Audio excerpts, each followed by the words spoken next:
Every Purim since I got married, my mother-in-law would make these delicious chiburichki from scratch. They're just delicious. They have all these spices in the meat filling. It's delectable. And I've made them from scratch myself, but sometimes you just need a little cheat. So this is your cheat. I'm gonna be making them with wonton wrappers. Come along and I'll share with you how I make it. You'll need 1 onion. Cut it, wash it, and dice them thinly.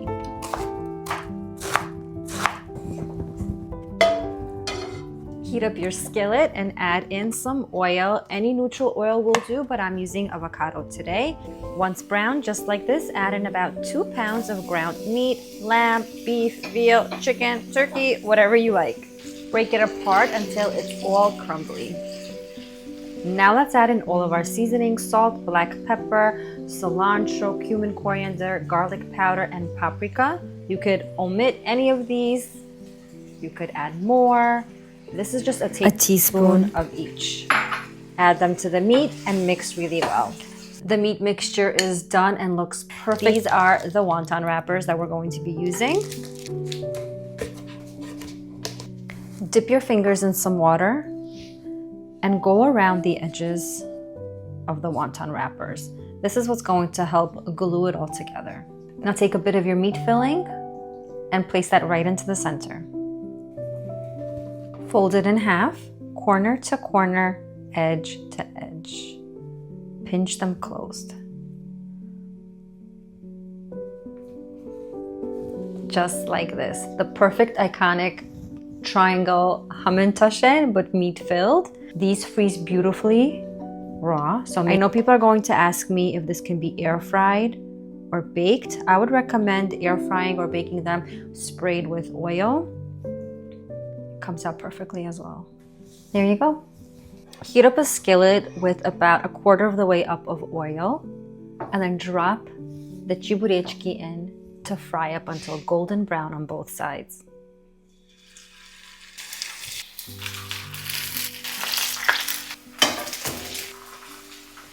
Time for a taste test. This is gonna be gone in seconds. I think I'm gonna eat the whole plate. Look how juicy. Delicious. You're gonna love it. Make it. Share it with a friend. Enjoy. What an absolute genius hack that was. There's no more re-rolling, reshaping 100 times. If you made these with your kids, you know how annoying it can be sometimes. So I had to try it out with my hamantaschen recipe and it was a smashing success. This dough is also perfect because there's no margarine or butter. It is oil-based and completely delicious. Let me take you along and share with you how I do it. Drop in your oil, eggs, sugar, vanilla sugar. Now let's drop in our baking powder and flour.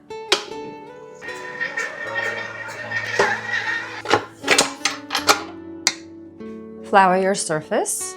This dough is perfection. Grab all of it and make it into a log. And this is where you get to decide how large your hamantaschens will be. I'm gonna divide mine in half so that it's easier to work with. Roll into a log and cut the shape and size that you want. You might have to make small adjustments like at the edges, but I don't have to sit there using a cup or a measuring thing. And I can make them as thick or as thin as I want. I just find this so much faster. Oh, I love this. So much easier. Definitely faster, quicker, and easier. Now use your favorite filling.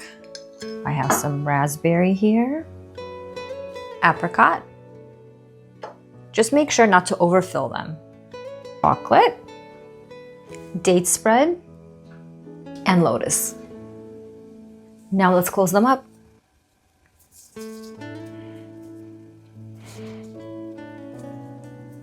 Pinch the top two together, bring up the bottom, and pinch the side. How easy was that in half the time?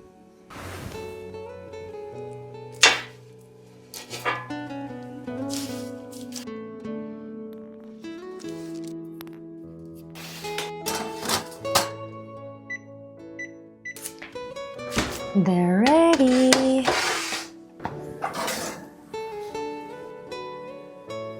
Look how perfect and gorgeous. Love it. This dough is absolutely the best. Let's give it a try.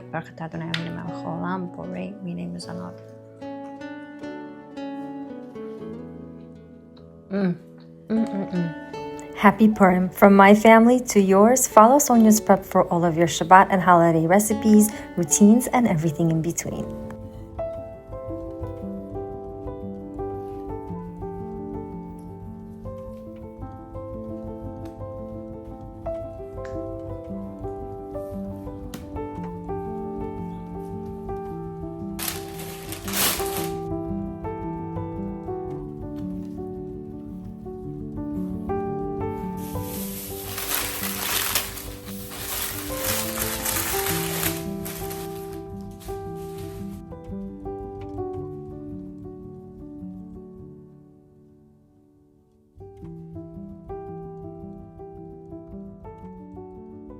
So I just got done laying out all of my groceries for Shabbat that I bought. Let me show you what I got this week and share with you how much I spent. Here are all the groceries that I just laid out for Shabbat. I'll also share with you how much I spent on everything. So these are the classic things, you know, potatoes, onions, butternut squash, cauliflower, cucumbers, avocados, grapes, scallions, dill, jalapenos, green and red peppers, zucchinis, eggplants, corn on the cob, apples. I also got some powdered sugar. I want to make a rose cookie with meringue inside of it. These chili peppers, these are for a Moroccan salmon recipe. Sweet chili sauce, not sweet chili sauce, this is sweet soy glaze sauce for like my sushi salads that I do. And I should have put this also in here. This is the chili sauce. I make my eggplant salad with it. And the amba sauce, which I love using like shawarma, and the Yemenite tomato dip that I always have to get in bingo because we just absolutely love it. Got salmon also for Shabbat. This is the kosher bacon that we use. I have a delicious recipe from Sarah Lasry that I want to try with the baked beans. Then I got soup and cholent bones. I use this for my osvo. And this is beef knee bones. I want to try making the oshpocha soup, which is like a cow feet soup. That's basically like a bone broth. I want to try it with knee bones because it looks very, very similar to it. I'm going to see how it turns out. I got some minute steaks and some prime plate of flanken for like an appetizer for Shabbat. Want to make franks and blanks with this. It's supposed to be like a really good one. No artificial colors, no nitrates, no artificial ingredients. So I'm going to try that. Flounders, I want to fry them up. I'm going to be playing around with a recipe that I tried out last year for kosher for Passover pizza dough. So we're using this flour. So I got this. I'm going to make this for dinner today. And I got cheese for that, Greek yogurt, 2 things of milk, breadcrumbs, parchment paper, 3 boxes of yogurts for my kids, string cheese, and the Lebanese spread that I love snacking on. So this is the total, $260.81 for all of this dairy, meat, and grocery produce. Let me know what you guys think about that. I know a lot of people have a lot to say about how much kosher food costs. So yeah, this is the grocery. This is what I have going for now. First thing I did was put up my chicken soup. Over here I have some of the knee bones that I showed you from the haul and 2 chicken carcasses. Over there, hold on, let me get a glove. Over here I have the corn, which is already done. I have to turn that off. I'm making compote over here. It's just a fruit juice, a natural fruit juice. So what I do is whenever my kids have any leftover fruit that I've cut up and sliced up and they didn't eat, I put it into a plastic baggie, freeze it, and when I get a big amount, I make compote with it. And here I'm just boiling some pasta for lunch. One of the kids' favorite things to eat for an appetizer are these little Franks and Blanks. I thought I had the puff pastry dough, but I don't, so I'm using malawak dough today. And I'm just gonna wrap them up and cut them.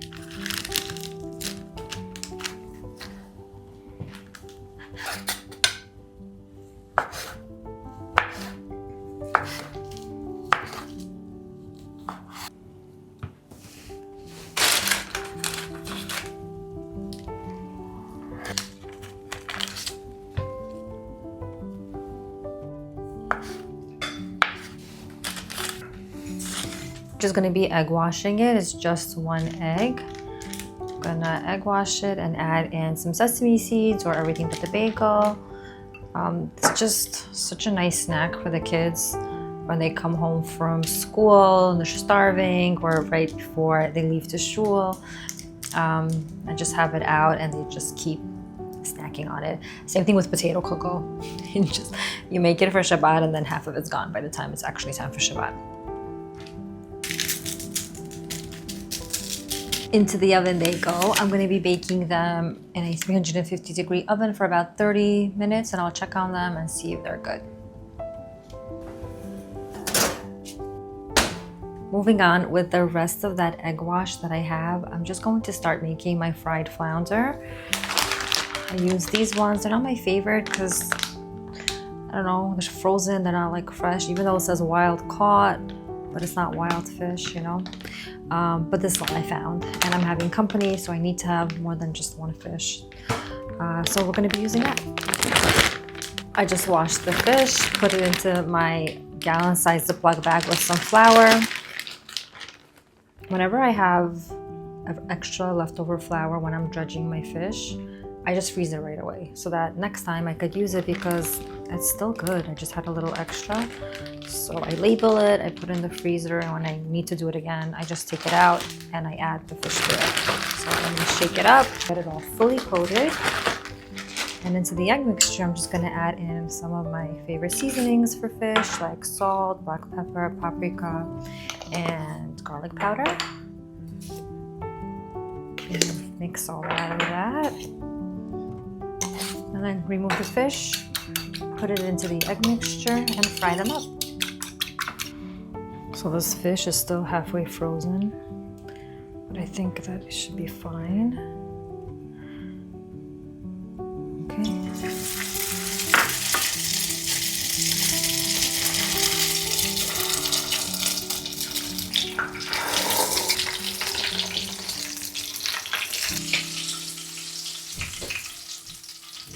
Up next is going to be grape leaves. This is the company Grape Leaves that I use, the Orlando brand. I find that it just has a nice, softer grape leaf, so it just cuts through nicely. I have 2 pounds of ground beef here, but you can use lamb. I don't like the taste of turkey, even though I know some people that add it in here. I don't enjoy that. 3/4 cup of short grain rice that I've washed and drained, and I'm going to be dropping it in here.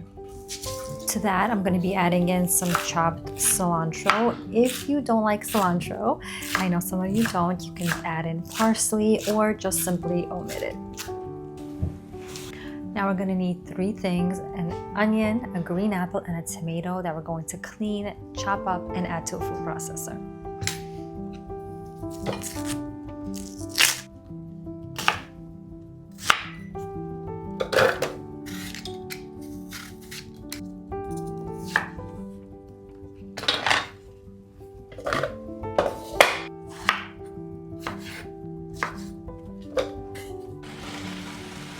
Now add in all of it into the mixture. Add in tomato sauce, marinara sauce, whatever is your favorite. I like the glass jars, so I'm adding in about 1/2 cup of tomato sauce or marinara sauce. And then to season it, I use onion, salt, and salt. Do this to taste. I do about 1 tablespoon or 1/2 tablespoon of each. Mix well and our filling is done. In the pot, I have some oil, tomato sauce, a piece of bone, some cranberries that I needed to use up. So now we're going to start filling our grape leaves. So to fold your grape leaves, you're going to need a gallon-sized Ziploc bag. Place it down with the opening facing you. Take your grape leaf, place it down onto the bag. I remove that little twig part. It's too large for me. I'm going to separate this in half. Lay it down like this. This is our filling. Put about a tablespoon of the filling right at the edge. Fold in the sides.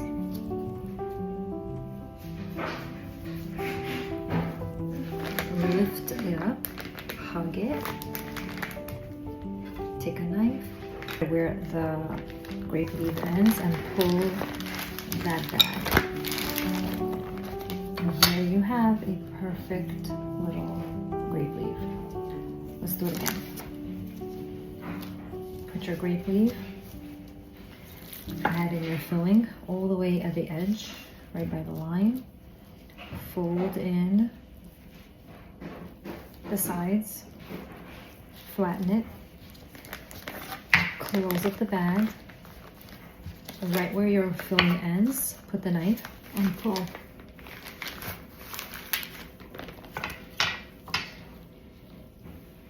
Here is your grape leaf. The compote is done. I just filled them in here. Look at that gorgeous color. So I'm gonna chill them and now it's ready for Shabbat.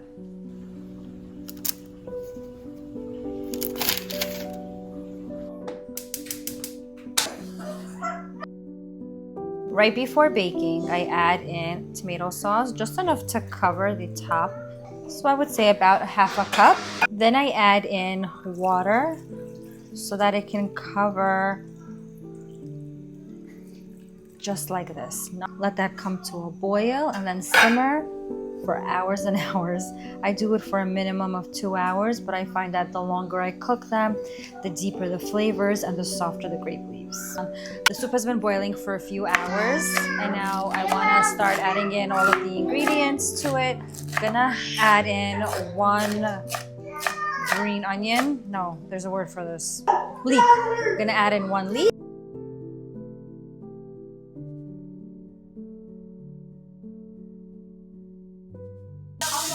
Now I'm sauteing some veggies for the soup. And here I have leek, celery, and a green pepper.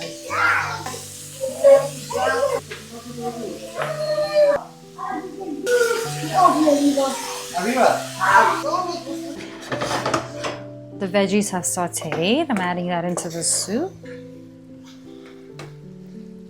I also already added in the carrots.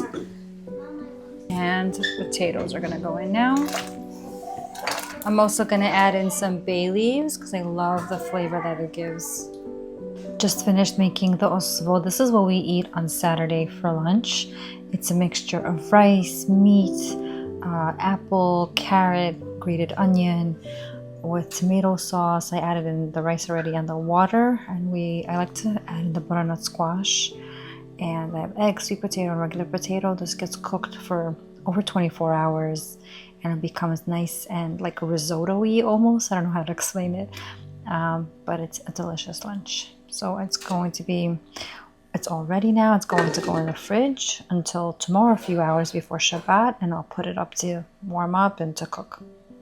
All the kids are finally in bed, so I'm going to be making the flanken. It almost looks like boneless ribs. I'm gonna season it with some steak seasoning. Very, very simple. Gonna let the meat do the talking, as they say. And the onion salt from Trader Joe's.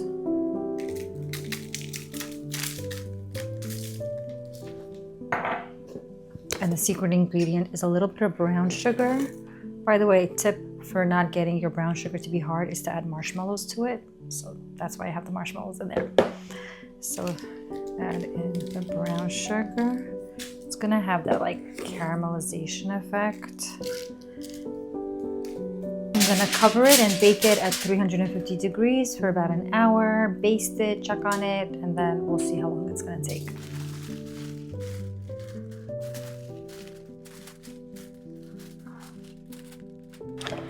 The oshtoki is ready. Just have a look at it. Look how gorgeous. It's exactly how I like it, with this like a tomatoey broth.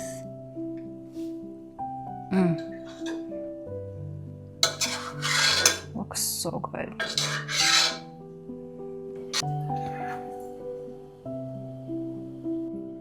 Let's try.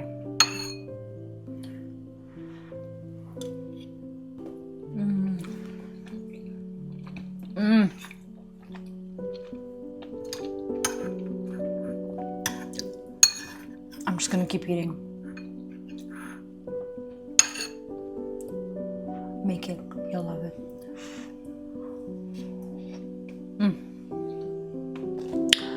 Soup is done. Let's have a look.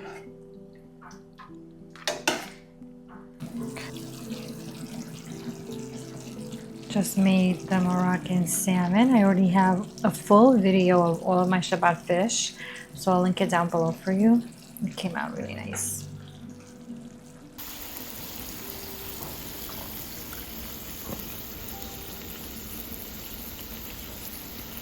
This chicken recipe was a lifesaver when I was in nursing school. It was so easy to put together, but so delicious. It couldn't be simpler to make. Take a tray, add some parchment paper over it, cut up your potatoes in wedges. I'm using 3 medium-sized potatoes over here. Drop them in. Take butternut squash and slice them. Take an onion, cut them in half, and slice into wedges.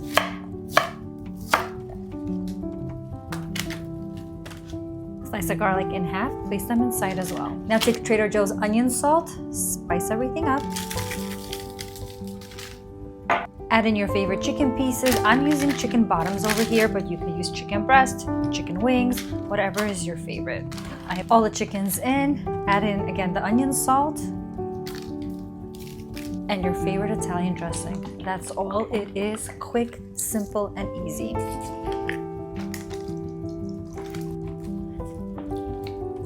Now cover with foil and bake in a 400-degree oven for 1 hour. Now uncover, baste with its juices, and allow it to go back into the oven for an additional 30 minutes to an hour until gorgeous and golden.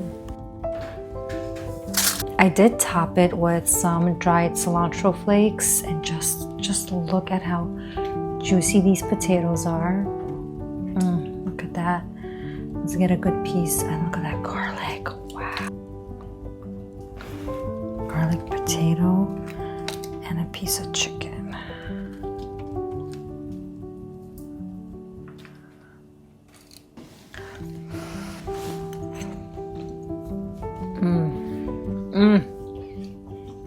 Your guests are gonna love it. Go, make it. You'll love it.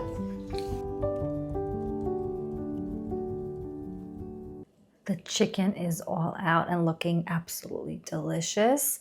The Moroccan salmon is over here cooling. The savory, stuffed grape leaves, the oshtoki, the chicken soup.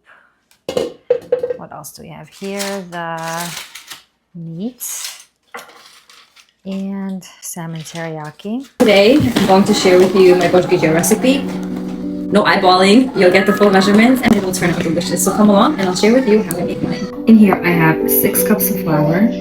Make a little well in the center, add in 1 egg, half a cup of oil, a teaspoon of salt, and 1.5 cups of water. Mixy, mix, mix. When it starts to look like a shaggy mess, put it onto the table and start kneading until a nice uniform dough forms. Or you can make the entire dough in a stand mixer. Let's see what it should look like. Leave it here in your bowl covered while you do the filling. For the filling, we're going to need 2 very large onions that you're going to dice up.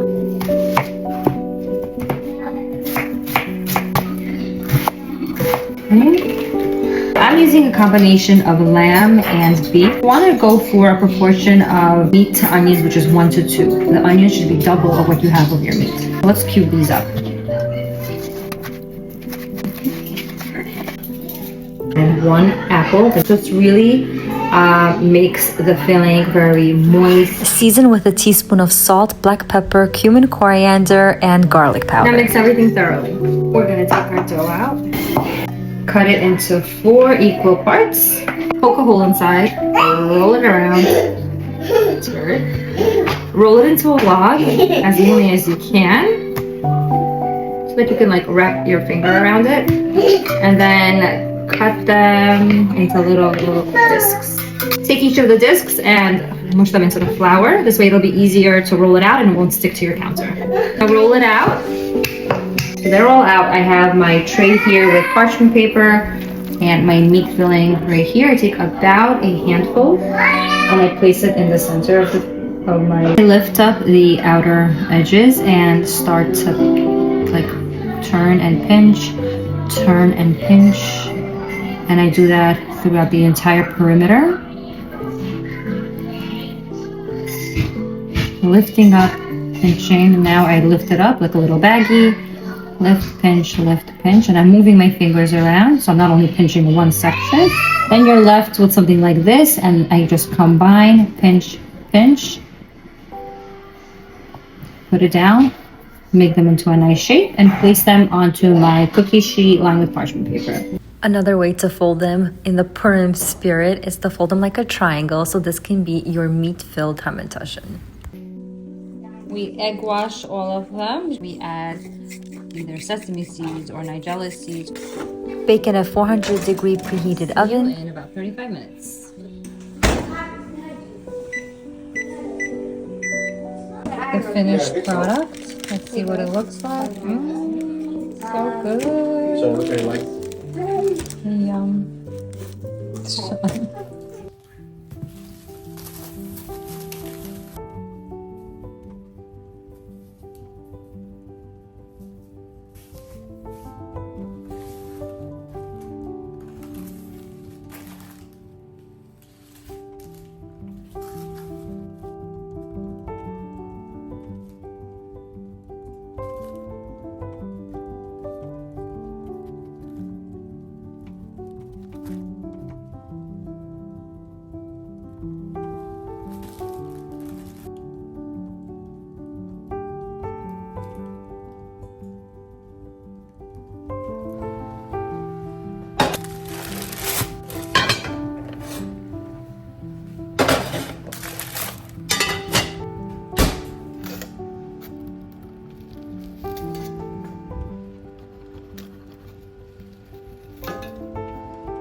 My husband's side of the family are incredible bakers, and at every big family gathering, these rolled cookies always show up on the table.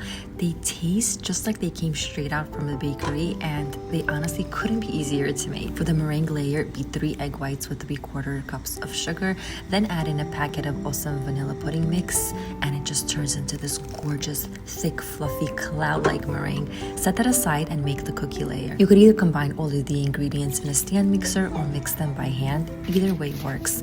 Roll the dough between 2 sheets of floured parchment paper, about 1/4 of an inch thick. I love this recipe because it's completely nut-free and works well with any rolled cookies. Then slice it into thin strips so that they're easy to roll. Spread on the meringue, roll them up, and just look at them. So gorgeous. That meringue layer trapped between the dough layers. I can't wait to bite into it. And now that Purim's coming up, I wanted to make them into the traditional hamantaschen shape, and it actually worked. They came out really cute. They were triangle shaped with that delicious marshmallowy filling on the inside. This gets baked in a 325-degree preheated oven for about 15 to 20 minutes, and once done, let them cool completely. Then dust some confectioner sugar over them, and wow, the perfect dessert for Shabbat, holiday, or just because. I hope you enjoy making this delicious treat for your family and friends. Follow Sonya's prep for all of your Shabbat and holiday recipes, routines, and everything in between. So that's a wrap for me. Hope you guys enjoyed this video and maybe got some interesting recipes out of it. If you enjoyed it, please give me a big thumbs up and subscribe to the channel if you're new. I'd love to see you here more often. Happy prepping and Shabbat Shalom from my family to yours.